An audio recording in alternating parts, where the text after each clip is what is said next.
जय श्री गणेश, जय माता पार्वती, जय भोलेनाथ। मेरे सभी श्रद्धालु भाइयों और बहनों को इस पावन कथा मंच पर कोटि कोटि नमन और हार्दिक स्वागत। आज हम सुनने जा रहे हैं एक ऐसी दिव्य कथा जो केवल कथा नहीं है बल्कि जीवन का आईना है। कथा शुरू करने से पहले मन को शांत कीजिए, ईश्वर का स्मरण कीजिए और मेरे साथ बोलिए ओम श्री गणेशाय नमः। भक्तों, आज की कथा है भगवान श्री गणेश की परिक्रमा कथा। यह वही कथा है जिसने गणेश जी को प्रथम पूज्य बनाया और हमें सिखाया, तेज चलना ही जीत नहीं, सही समझ ही असली विजय है। बहुत समय पहले की बात है। कैलाश पर्वत पर भगवान शिव ध्यान में लीन थे और माता पार्वती अपने बालक गणेश को प्रेम से निहार रही थी। उसी समय देवताओं के राजा इंद्र, ऋषि नारद, ब्रह्मा जी और अनेक देवगण कैलाश पहुंचे। सारा वातावरण दिव्यता से भर गया। भगवान शिव ने मुस्कुराते हुए कहा, आज मैं अपने दोनों पुत्रों कार्तिकेय और गणेश की परीक्षा लेना चाहता हूँ। सब चौंक गए। भगवान शिव बोले, जो मेरे दोनों पुत्र पूरे ब्रह्मांड की परिक्रमा करके सबसे पहले लौटेगा वही श्रेष्ठ कहलाएगा। कार्तिकेय जी युद्ध, साहस और वेग के प्रतीक थे। वे तुरंत बोले, पिताश्री, मैं अभी निकलता हूँ। उन्होंने अपने मयूर वाहन को प्रणाम किया और आकाश में उड़ गए।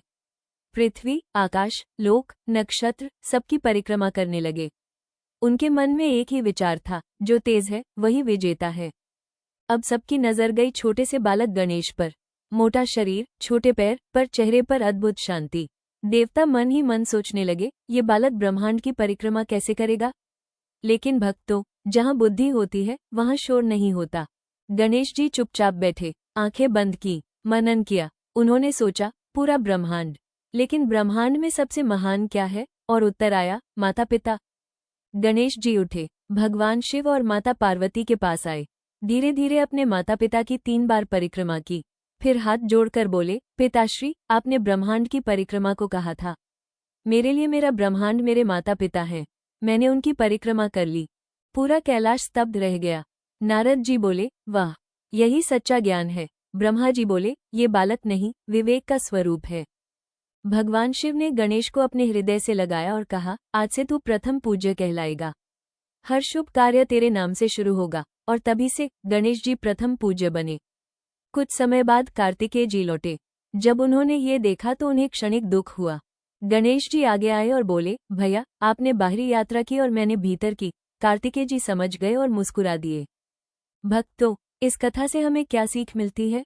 माता पिता सबसे बड़ा तीर्थ है। बुद्धि बल से बड़ी होती है, अहंकार हार दिलाता है, भाव से किया गया कर्म सफल होता है, सच्ची परिक्रमा मन से होती है। आज का इंसान पूरी दुनिया घूम लेता है लेकिन घर में बैठे माता पिता को भूल जाता है।